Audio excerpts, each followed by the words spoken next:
Uma ótima noite a todos. É uma alegria estarmos na casa de Deus novamente. Amém?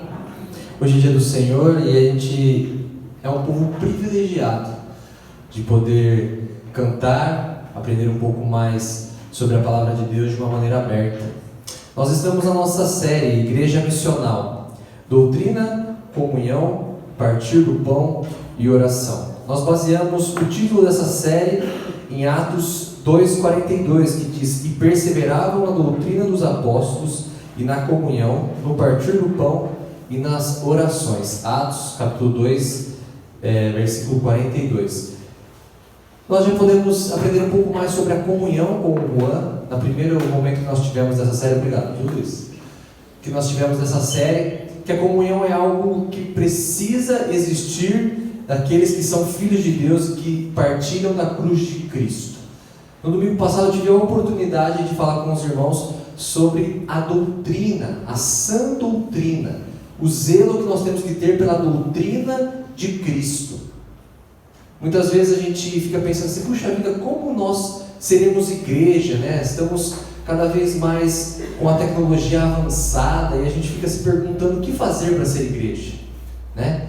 Nós da liderança, os membros, e assim não só na igreja de Carreiras, mas qualquer igreja que você tiver a oportunidade de perguntar, é uma pergunta e um desafio que sempre é lançado: como seremos igreja? E aí, pensando nisso, nós entendemos que para sermos igreja hoje, precisamos nos espelhar na igreja de Cristo primitiva. A melhor maneira de nós sermos diferentes é aprendendo com os primórdios, quando Cristo Jesus subiu aos céus, prometendo voltar um dia para buscar os salvos. Ele deixou ali os seus apóstolos e seus discípulos e disse para que eles fossem e fizessem discípulos em todas as nações. E não só isso, que eles vivessem em comunhão. Hoje nós vamos poder o que? Partilhar da Santa Ceia. Como eu já disse algumas outras vezes, nenhum culto é mais ou menos importante. Mas é um momento especial quando nós sentamos à mesa de Cristo. Nós não cremos que o pão é realmente o corpo de Cristo, nem que o cálice é o sangue dele derramado. Nós não cremos na transformação dos elementos. Mas nós cremos que espiritualmente, quando nós partilhamos desse pão e desse cálice, nós estamos guardando a aliança de Cristo conosco até que Ele venha. E isso é muito sério. E antes de conversar sobre a comunhão e o partir do pão, eu queria relembrar algumas coisas do domingo passado sobre a sã doutrina. Uma sã doutrina, uma doutrina pura e santa, não tem dúvida sobre aquilo que crê. Então nós não podemos colocar em dúvida e em xeque a palavra de Deus em momento nenhum. Por quê? Porque a palavra de Deus, ela é absoluta. Tem tudo o que precisamos e só o que precisamos saber. Nós não necessitamos de outras revelações. Filipe está dizendo que Deus não é poderoso para fazer o que Ele quer. Ele pode fazer o que Ele quer, como Ele quer, na hora que Ele quer. Mas hoje nós temos a revelação geral. E a única profecia que falta se cumprir é a volta dEle. Falamos também sobre o quebrantamento por meio da oração.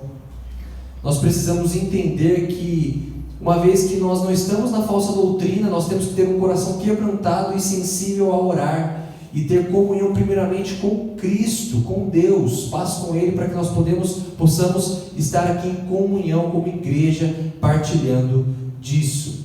Uma coisa que a gente não vê mais hoje em dia, mas naquela época era muito natural na igreja, era o temor a Deus. Infelizmente hoje, como eu disse no domingo passado, as pessoas não valorizam os momentos de culto. Às vezes a gente está aqui na igreja e as pessoas estão mais preocupadas com o que vai chegar lá em casa. Tem um Fantástico, tem outras coisas desse tipo. Esse momento é solene, esse momento é importantíssimo. E não só aqui, porque a nossa vida é um culto racional a Deus. E pensando nisso, hoje em dia, a maioria dos crentes não tem aquele temor a Deus como a gente via na igreja primitiva. Nós temos que voltar àquele primeiro amor, ter o temor de Cristo em nosso coração. Temor não é ter um medo que te afaste de Deus, mas é ter um respeito e uma admiração que te façam entender e perceber quem você é e diante de quem você está. todos os dias da sua vida. Assim como o pastor Marcos sempre diz, nós temos que entender isso todos os dias. E não só isso, entender que Deus, Ele intervém da melhor maneira possível, a hora que Ele quer, como Ele quer e do jeito que Ele quer. Nem sempre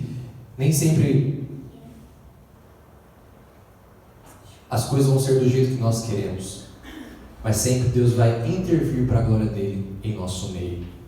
E ter seriedade com os nossos compromissos com Deus. A Bíblia vai dizer que é melhor que você não assuma nenhum compromisso, nenhuma promessa perante Deus, se você for quebrá-la. Mas ali naquele versículo não está dizendo que não é para você assumir. Está dizendo que você tem que assumir e cumprir com seriedade. E um dos compromissos do cristão, quando ele entrega a vida para Cristo Jesus como Salvador, é viver em comunidade e partilhar das alegrias, das dificuldades, também dos momentos que muitas vezes a gente nem sabe muito o que fazer e a gente tem que pedir direcionamento de Deus de uma maneira mais incisiva ali, que a gente não está conseguindo entender, tem que esperar o tempo de Deus para as coisas. E a gente precisa entender que a gente tem que ter prazer de estar na casa de Deus. E para encerrar o que eu disse no domingo passado, culto não é clube, culto não é churrasco, culto é um momento de adoração, comunhão e crescimento em Cristo Jesus como Salvador. Nada mais importa a não ser aqui o que estamos vivendo neste momento. E antes de lermos, e nós vamos, pode abrir na sua Bíblia lá em Atos, capítulo 4, versículo 32 a 37.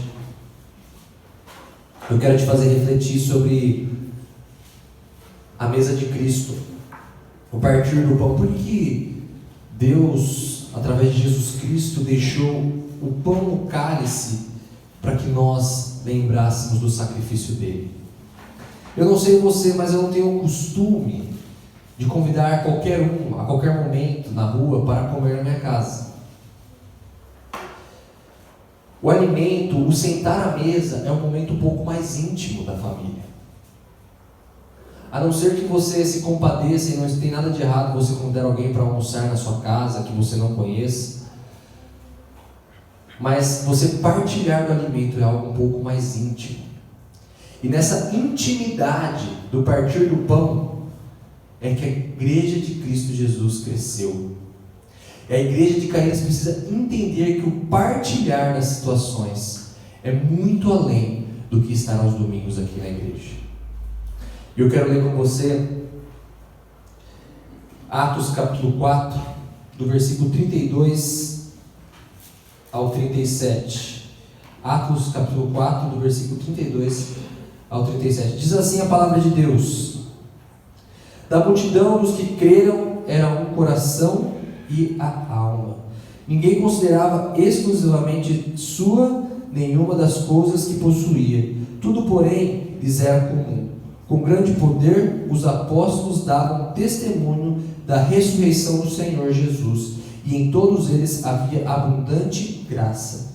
Pois nenhum necessitado havia entre eles, porquanto os que possuíam terras ou casas, vendendo-as, traziam os valores correspondentes e depositavam aos pés dos apóstolos.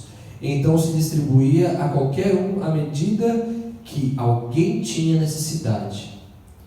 José, a quem os apóstolos deram o sobrenome de Barnabé, que quer dizer filho da exortação, levita, natural de Chipre, como tivesse um campo, vendendo-o, trouxe o preço e o depositou aos pés dos apóstolos.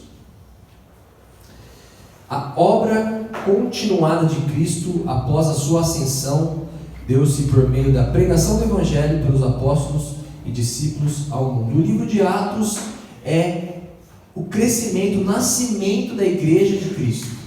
Então a gente pode dizer que é a obra continuada. O que é uma obra continuada? É a continuação daquilo que Cristo veio mostrar para aqueles que creram nele como Salvador. Antes de Cristo existiu o povo de Deus,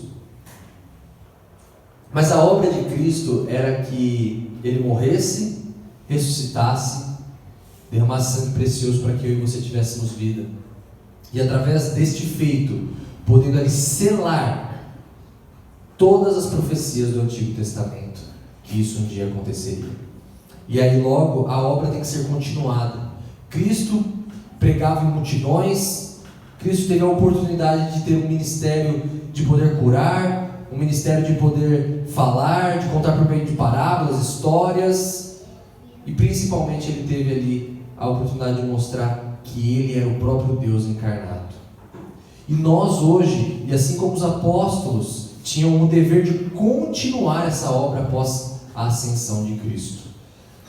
Nós precisamos pregar o Evangelho e precisamos fazer discípulos em todas as nações. Nós já lemos Atos 4, do versículo 32 ao 37. O tema dessa noite é partir do pão.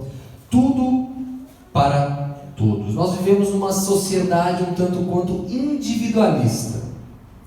Hoje nós não pensamos muito no que o outro precisa. Nós queremos saber o que nós precisamos. Quando além nós pensamos até naqueles que nós amamos. É um pouco mais fácil talvez você pensar no seu irmão de sangue. É talvez um pouco mais simples você se preocupar com a tua esposa, com o teu marido, com os teus filhos. Talvez alguém que você veja todo dia no seu trabalho, você se preocupe um tanto quanto com aquela pessoa, porque você tem o costume de vê-la todo dia e gosta daquela pessoa. Mas se você for analisar o coração do ser humano, desde lá de Adão e Eva, o problema foi que o orgulho e o egoísmo de querer ser algo que não era para ser, e o egocentrismo fizeram com que Adão e Eva pecassem. Logo, nós somos pessoas egoístas e individualistas. Só que isso não combina com os que são regenerados em Cristo Jesus. O pecador, por consequência da ação do pecado, ele tem essa dificuldade de pensar em si próprio, de colocar os seus interesses acima dos interesses dos outros. Só que Cristo vai totalmente contra isso. Ele vai dizer o que para mim e para você? Ele fala assim: ama o teu próximo como você ama a você mesmo. Se alguém fizer mal para você, você tem que dar a outra face. Coloque-se no lugar do seu irmão, pensando o que realmente você pode fazer por ele, antes dos seus interesses. E em diversos momentos nós vamos ver isso. E na igreja primitiva nós vamos ver que o partir do pão significava tudo para todos. E as lições que eu quero tirar essa noite com os irmãos são lições de extrema importância para as nossas vidas. Porque muito mais do que algo financeiro, e também nós vamos ver aqui o testemunho de Barnabé e de outros, que eles vendiam as coisas e colocavam aos pés dos apóstolos para que eles pudessem dividir e ninguém passar dificuldade. Algo muito mais do que isso era só resultado daquilo que eles viviam dentro do coração de cada um. E a primeira coisa que eu quero relembrar a você é que quais são as marcas da igreja que ainda hoje pode abalar o mundo? No mundo de hoje, as pessoas são totalmente individualistas, mas a igreja e o povo de Deus tem que ser totalmente ao contrário disso. Nós não podemos nos conformar com este século sendo igual a todo mundo. Então, se as pessoas não se importam, você tem que se importar, porque você faz parte do povo de Deus. E a primeira coisa que nós estamos aprendendo no versículo 32 é que eles eram unidos em tudo. Volte ao capítulo 4, versículo 32. Diz assim: da multidão dos que creram era um coração e alma. E aí eu coloquei aí um só coração e uma só alma. A palavra coração aparece mais de 700 vezes na Bíblia. Eu já falei isso para os irmãos. E a palavra coração significa nada mais do que os seus pensamentos, do que tudo que permeia os seus pensamentos. Logo, eles eram um só em pensamentos e um só em alma, porque eles partilhavam do corpo de Cristo. Na sexta-feira nós pudemos aqui com os jovens compartilhar um pouco mais sobre o que é a igreja, do amor do qual nós temos que demonstrar uns aos outros. Ninguém é igreja sozinho. Você é templo do Espírito Santo, que não simboliza ser igreja, mas simboliza ao momento que você se transforma em igreja, quando você está em contato com os demais membros do corpo, que o cabeça é Cristo. Logo, não tem como uma cabeça mandar ordem para o corpo, se cada órgão do corpo tiver um pensamento. Então nós temos que pensar como Cristo, viver como Cristo, ter o mesmo pensamento de Cristo, para que nós possamos, no nosso meio, poder, o quê?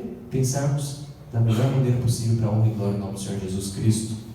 Uma só alma, uma só salvação, um só Espírito. Eu gosto sempre de exemplificar com futebol, porque é uma coisa que eu gosto.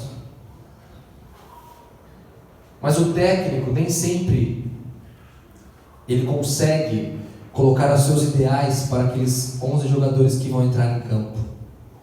E aí sabe o que acontece? O time não vai bem. Porque ele pode até ter boas ideias, boas táticas, mas se os 11 não estiverem nos mesmos pensamentos e comprando a ideia dele, dizendo assim, realmente esse cara, o que ele tem para dizer é algo que vai fazer com que a gente vá melhor, não adianta nada. E uma vez assistindo uma entrevista, perguntaram para um jogador um tanto quanto famoso, assim, viu, o jogador derruba técnico? Claro, se a gente não quiser jogar, é só a gente não jogar e a culpa vai ser dele. No Brasil é assim. O que significa que se os 11 ali em campo não estiverem na mesma vontade, com os mesmos pensamentos, buscando a mesma coisa, um correndo pelo outro, ouvindo que o cabeça, que é o treinador, está falando assim, ó, faça isso, o time não vai bem. Nós temos exemplos e exemplos de times que não tinham grandes craques, mas que estavam unidos e conseguiram ganhar campeonatos. E temos exemplos de grandes times que tinham só estrelas no time, mas cada um queria aparecer mais do que o outro e não chegaram a lugar nenhum. Temos que estar unidos em um só coração, uma só alma, o mesmo propósito, com as mesmas alegrias, as mesmas tristezas, partilhando dos objetivos e dos propósitos, primeiramente como igreja de Cristo, depois como igreja local. Eu tenho falado domingo após domingo aqui sobre o nosso culto no dia 9 de novembro, Conheça a Graça. E a melhor maneira de você se envolver é orando e convidando. Não adianta só a nossa liderança sonhar, orar, colocar diante de Deus, se esforçar e a igreja não estar na mesma visão que nós estamos colocando para a igreja. E assim poderia usar tantos outros exemplos. Espiritual, física, mental e material. No versículo 32 a gente vê que tudo era de todos. Da multidão dos que creram eram coração e alma, ninguém considerava exclusivamente sua nenhuma das coisas que possuía, tudo porém lhes era comum. Tudo era de todos, as coisas materiais. E a gente, quando eu morei no seminário durante alguns anos, e quando você começa a conviver com as pessoas muito intimamente, é uma coisa que vai acontecendo. As pessoas começam a achar que elas são donas daquilo que é seu, e você também começa, ao decorrer do tempo, você começa a usar, você nem está percebendo, porque está ali naquele convívio tão unido, que parece que tudo é de todo mundo. E claro que tem que ter o respeito quando você sabe que uma coisa não é sua e você pedir emprestado, mas aqui a gente consegue observar que não tinha nada que alguém dissesse assim, não, com mesquinhez, eu não vou te emprestar, eu não quero que você use isso que é meu, eu não quero te dar sendo que eu posso te dar. A gente percebe que consideravam exclusivamente sua nenhuma das coisas que possuía. Então assim, eles consideravam assim, o que é meu é do meu irmão em Cristo. Não era aquele papo de o que é meu, o que é seu é meu. O que é meu é seu, e o que é seu é meu. A gente gosta, né? O que é seu é meu, e o que é meu, né? Como a gente gosta. E para exemplificar mais ainda e embasar um pouco mais essa ideia, trouxe 2 versículos, Efésios 4 a 6, que diz assim: há somente um corpo e um espírito, como também fostes chamados numa só esperança da vossa vocação. Há um só Senhor, uma só fé, um só batismo, um só Deus e Pai de todos, o qual sobre todos age por meio de todos e está em todos. E Salmo 133:1 é um versículo bem curto, mas que é muito importante para este momento. Como é bom e agradável vivermos unidos os irmãos. Como é bom e agradável estarmos aqui agora, podendo ouvir a palavra, cantar, depois teremos o momento do cafezinho, da comunhão. Que delícia! recarregando as baterias para uma semana puxada que vai se iniciar amanhã. Para nós já se iniciou hoje, mas para o mundo se inicia amanhã. Mas eu digo a questão do trabalho, né? Há somente um corpo e um espírito. Nós fomos chamados numa só esperança, uma só vocação. Qual que é a nossa esperança? Cristo Jesus voltando, julgando vivos e mortos e assim levando a sua igreja, o seu povo, o povo de Deus. Uma só fé. Então não tem vários tipos de pensamentos dentro da igreja de Cristo. Existe uma fé, a fé em Cristo Jesus como Senhor e Salvador. E um só batismo. O que significa? Significa que só tem um povo de Deus, aquele que uma vez faz parte do símbolo do batismo ali, fazendo parte agora do povo de Deus, como nós cremos. Você então é parte desta comunidade. Será que a gente pode dizer que é bom e agradável estarmos junto com os nossos irmãos? A igreja primitiva, tudo era de todos. E eles eram unidos em todos os aspectos: mental, espiritual, físico e material. Segundo ponto, compartilhavam de Cristo e pregavam o Evangelho. No versículo 33, eu quero chamar a sua atenção para que o alicerce da igreja era a abundante graça. Com grande poder os apóstolos davam testemunho da ressurreição do Senhor Jesus, e em todos eles havia abundante graça. Graça traduzido para a gente é o que? Presente, né? Um presente de Deus, que enviou o seu único Filho Jesus Cristo para morrer no nosso lugar. E era natural poder ver o poder de Cristo na vida daqueles apóstolos, daqueles discípulos também, e a graça era transmitida. A graça traduzida no partir do pão, onde o ponto em comum era Cristo Jesus. Nós temos afinidades, não podemos negar isso, não tem nada de pecado nas afinidades.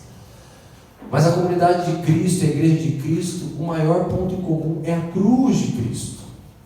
Não é se você é corintiano, São Paulino, palmeirense ou santista, não é se você ganha X ou ganha Y, não é se você gosta de uma roupa tal ou outra roupa, não é se você tem um carro tal ou carro tal, ou não tem carro, não é qualquer outra coisa desse aspecto. O que nos une, o ponto principal é a cruz de Cristo. Logo, esse compartilhar daquilo que aconteceu dentro da nossa vida tem que ser abundante na vida dos que estão dentro da igreja e na vida dos que estão fora da igreja. E é bonito ver que em todos eles havia abundante graça. O que significa? Que eles percebiam os que estavam mais fracos também e poderiam auxiliar para que as coisas fossem melhoradas. Então em todos era visto o amor pelo Salvador Jesus Cristo.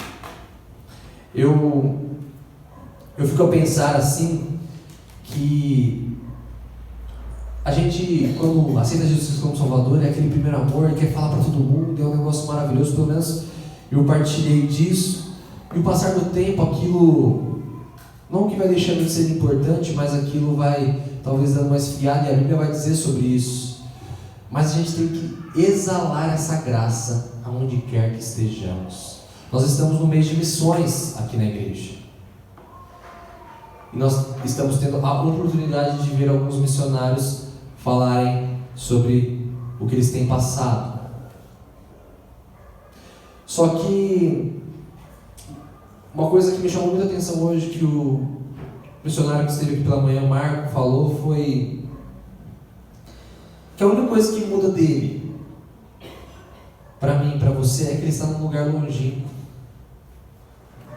Mas o que ele faz lá é o que nós deveríamos fazer aqui. Sabe o quê?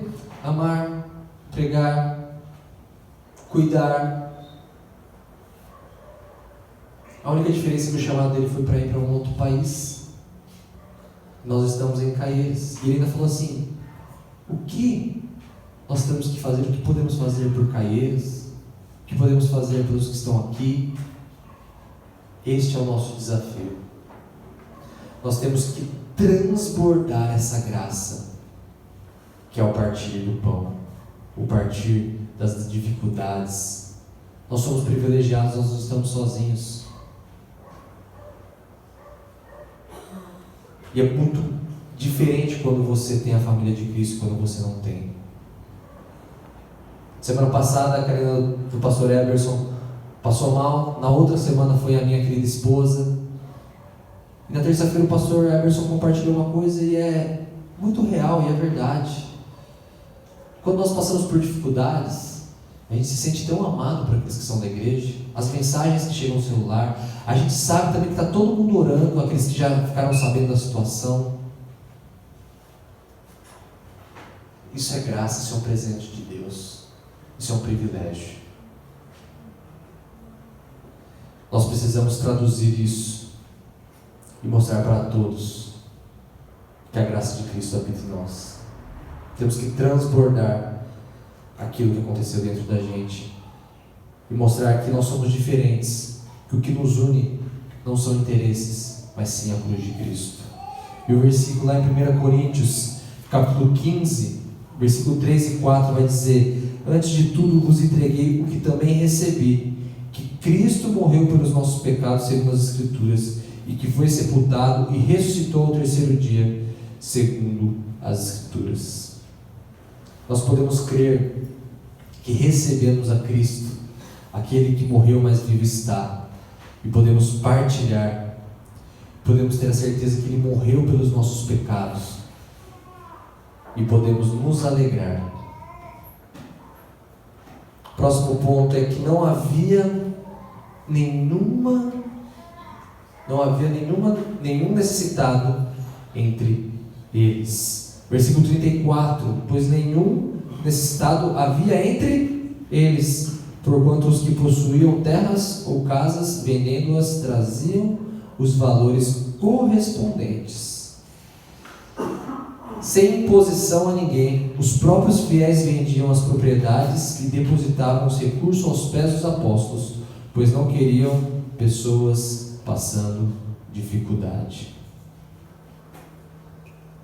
Isso me chamou muita atenção, porque quando mexe no financeiro é algo difícil. O ser humano sabe que é necessário do dinheiro para poder comprar as coisas, para ter a sua manutenção. Mas é interessante que antes de dizer que eles vendiam tudo e colocavam aos pés dos apóstolos, e depois no próximo ponto a gente vai ver um exemplo disso, que foi Barnabé, aquele que depois caminhou com Paulo. Ninguém impôs nada, ninguém disse assim: vocês têm que vender para me dar isso, vocês têm que dar tanto de dinheiro. Ninguém impôs isso. Em momento nenhum a gente lendo, a gente percebe os apóstolos induzindo ou determinando que eles precisavam doar alguma coisa. Mas eles, entendendo o amor de Cristo, entendendo o que eles partilhavam, que era a cruz de Cristo, como nós vimos nos pontos anteriores, que tudo era de todos e que tudo lhes era em comum, e que a mente deles estava conectada primeiramente pela graça de Cristo, e que os bens materiais eram secundários, porque o que eles partilhavam era muito maior do que os bens materiais, e eles viviam e buscavam o mesmo alicerce, os mesmos pensamentos, que eram viver pelo Evangelho, pregando o Evangelho. Logo, isso era uma consequência, eles quererem vender e ajudar aqueles que não tinham condições. Um parênteses: nossa igreja, e graças a Deus por isso, nós não somos uma igreja que nós apelamos nessa área financeira, porque esse não é nosso intuito, nem perto disso. Em momento nenhum você vai ver a gente aqui instigando, colocando você em xeque na parede, querendo que você doe uma grande quantidade, que se você fizer isso, você receberá algo, porque isso não é bíblico. Mas aqui a gente pode ver que aqueles irmãos em Cristo tinham entendido que essa parte também era importante. Que a manutenção daqueles que estavam entre eles, e se eles partilhavam da cruz de Cristo, não era natural que pessoas estivessem passando fome, não era natural que um tivesse 7 carros e o outro estivesse andando a pé. Não era natural para eles isso, mas não foi imposto isso a eles. Isso fazia parte da santificação que Cristo estava fazendo na vida deles. Porque quando nós entendemos que precisamos e devemos ter compromisso, primeiramente com Cristo, porque é Ele que nos dá tudo que temos, saúde, dinheiro e assim por diante, e dentro desse compromisso, nós também entendemos que precisamos ajudar os que estão próximos da gente. Nós sempre falamos, e dizemos que é necessário, nós estamos acostumados os dízimos e as ofertas, mas o desafio que eu faço para você não é material. O desafio que eu faço para você é muito maior do que algo financeiro, o seu bolso. É se preocupar antes disso com outras coisas primordiais, mas que decorrente a isso vai chegar e vai alcançar aquilo que é talvez um bem que você coloque como precioso na sua vida. Se você partilhar da cruz de Cristo verdadeiramente, se você estiver em contato com Cristo, buscando uma vida de santificação, entendendo que compartilhar o Evangelho de Cristo também é compartilhar das mesmas ideias, dos mesmos interesses, dos mesmos pensamentos, e não só isso, também materialmente falando. Aí sim a gente vai começar a se preocupar com nossos dízimos, com as nossas ofertas, com os missionários, com as coisas da nossa igreja que talvez precisam ser feitas. Nós precisamos pensar e aprender com a igreja primitiva. Não havia necessidade entre eles. Não leve isso como um apelo, leve isso como um aprendizado na santificação. Como eu disse, o financeiro vai ser algo natural, nada lhe foi imposto, não teve ninguém falando assim, olha, vendam tudo. Se você achar que você me fala, porque eu procurei, eu li e me chamou muita atenção, porque em momento nenhum os apóstolos ficavam, vendam, tragam aqui ao pé do altar, traga dinheiro, não. As pessoas faziam isso de livre e espontânea vontade. E antes de falar do dinheiro, depois falar sobre a oferta de Barnabé, a gente percebeu que antes disso tinham outras coisas que eram conectadas, o coração, a alma. Ninguém se considerava exclusivo, pensava em si próprio. Ninguém não partilhava da graça, eles queriam que todos partilhassem da mesma graça, do mesmo presente. Em decorrência disso, eles não queriam ninguém passando dificuldade. E lá em 1 João, vai dizer, capítulo 3, versículo 11, vai dizer, porque a mensagem que ouviste desde o princípio é esta, que nos amemos uns aos outros. Precisamos amar uns aos outros, em todos os aspectos,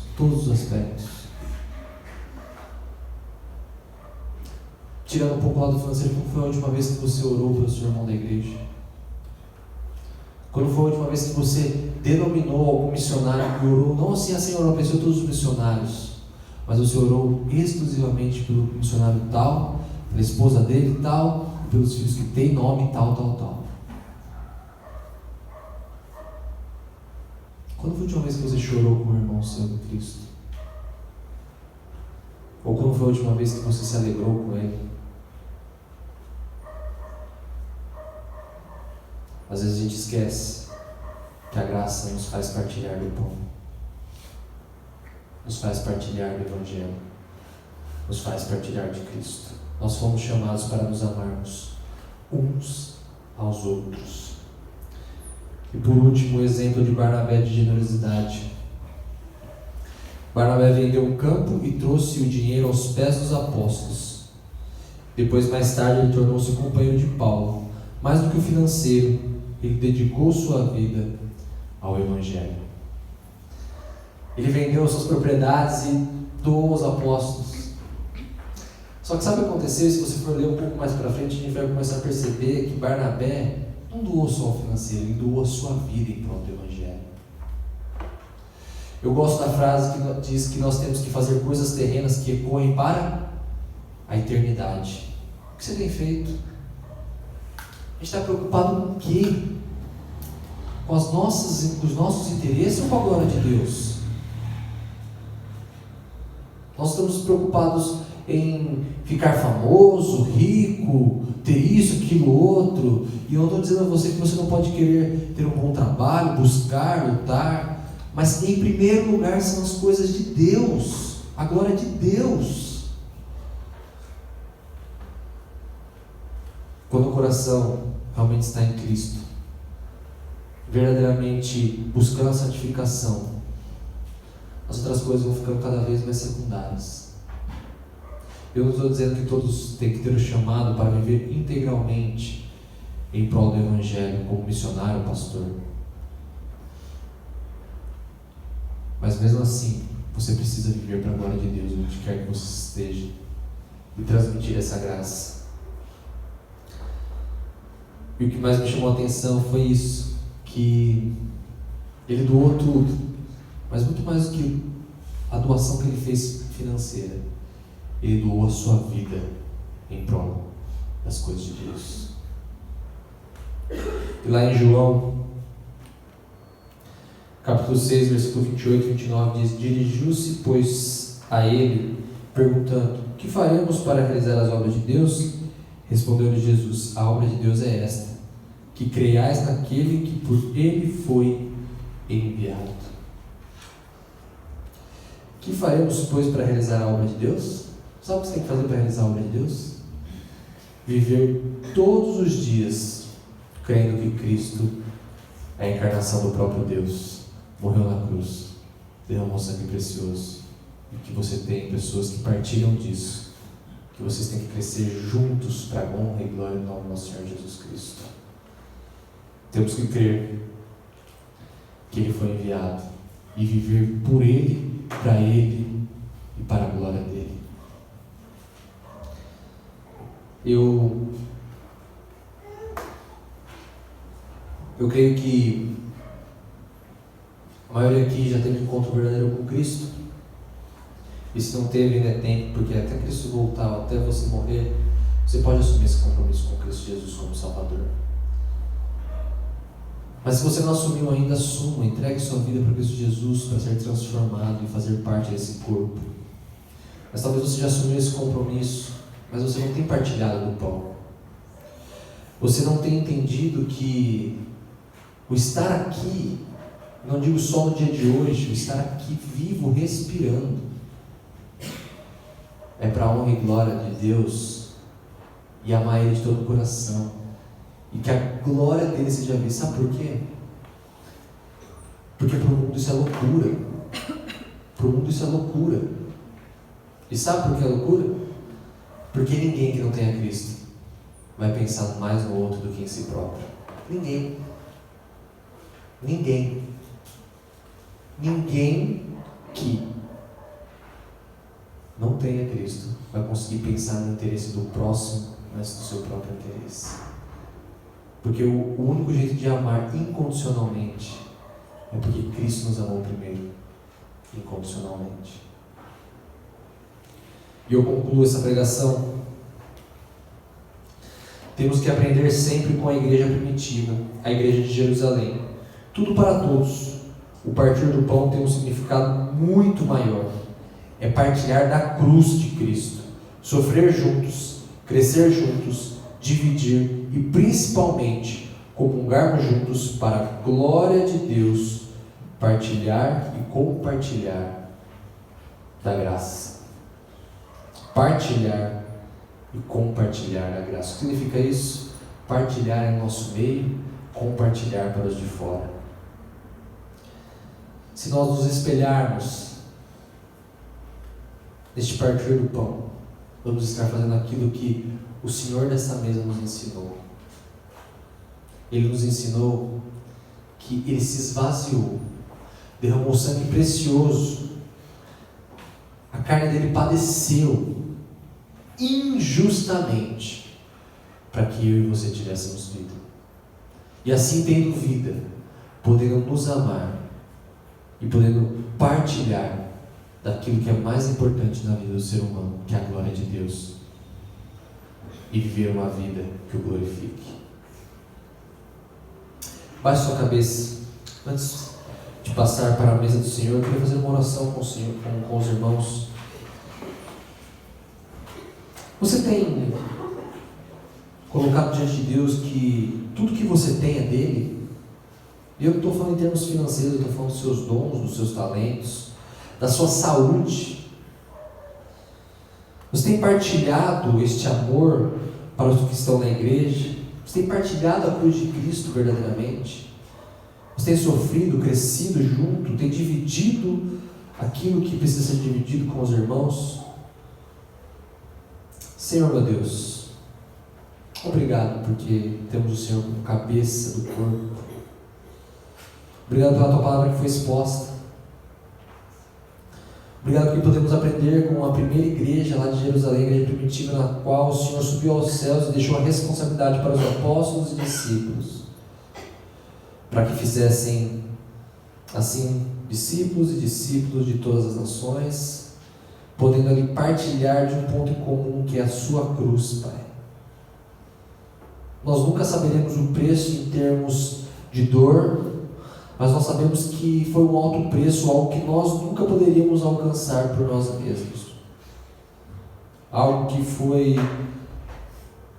um presente dado por meio de Deus Pai, através do Senhor Jesus Cristo, que é o Filho, que calado obedeceu ao Pai e morreu uma morte injusta por nós.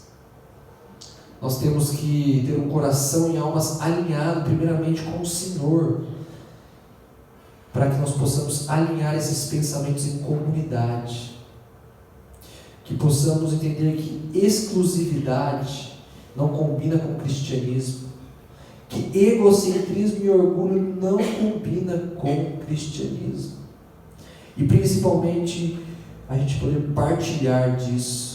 Nós podemos partilhar e compartilhar aquilo que o Senhor já fez nas nossas vidas. E que hoje, daqui a pouco, que vamos mais uma vez sentar à tua mesa. A mesa que o Senhor mesmo convida todos aqueles que confiam no Senhor como Salvador a partilharem dela. É um símbolo, é um sacramento de comunhão do interesse maior que a cruz do Senhor. Então que nós possamos não só tomar esse pão, esse cálice, mas que possamos partir esse pão, lembrando da tua morte até que o Senhor volte, e partilhando essa graça que faz parte da nossa vida, podendo partilhar tudo, pensamentos, nossas forças mentais, espirituais, financeiras, se preciso for, que nós possamos partilhar de tudo, para a tua honra, para a tua glória. Quebra no nome de Jesus qualquer egoísmo que venha a ter nossa parte, que nós nos amemos, que nós possamos nos cuidar e expandir a graça redentora de Cristo Jesus. Que alegria poder saber que somos privilegiados de desfrutar de uma comunhão sincera, verdadeira e genuína através da tua cruz. É isso que eu oro e agradeço, no nome do nosso Filho amado Jesus Cristo, que possibilitou a comunhão e o partir do pão. Amém.